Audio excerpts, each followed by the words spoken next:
Welcome back to Doc's Hot Shop and Forge. So it's nearly the end of February.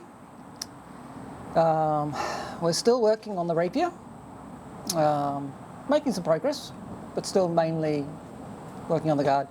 So I thought it was time for a bit of a update as to what's been happening.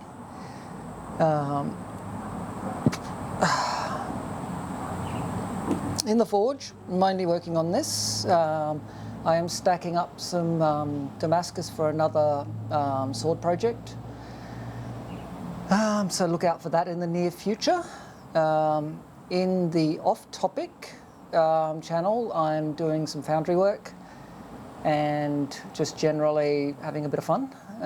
But that does mean that I'm building some new flasks and making some patterns for the mounting feet for a 1830s vintage lathe, which originally would have been pedal driven before it was at some point converted to electric.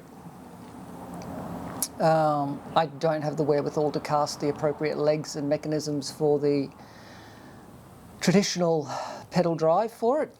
So what I'm going to do is make some mounting feet so that there's clearance for the apron and the hand crank for rapid traverse. And I'll leave it at that. I'll try and cast them in a pattern that kind of suits the period. We'll see how we go with that.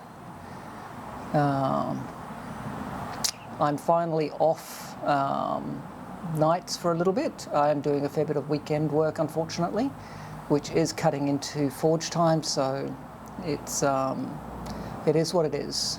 We'll try and muddle through and get as much up as we can, but it's slowing things down a bit.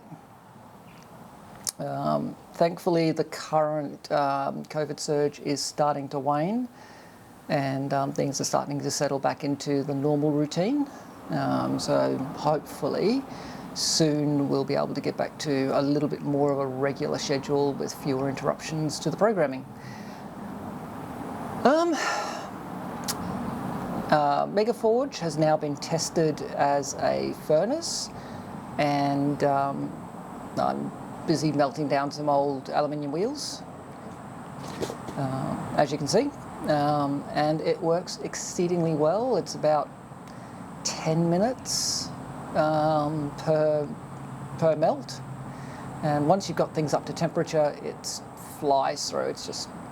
It's almost too fast for the ingots to cool off enough to break them out of the mold, which is a little bit disconcerting, but maybe I should get some bigger crucibles so I can A, do bigger pours, and B, use the volume of that furnace a little bit better. But that is really a discussion for the off-topic.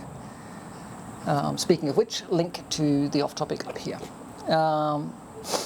So that's where I'm going to leave off. Hopefully your February has been a little more productive than my February. If not, I hope it has been a safe one. So, if you've liked the video, hit the thumbs up, feel free to share, and if you're not a subscriber, I would really love it if you would consider subscribing. If you do, don't forget, ring the notification bell. So get out to your shop, have some fun, but do stay safe, and I'll catch you for the next one.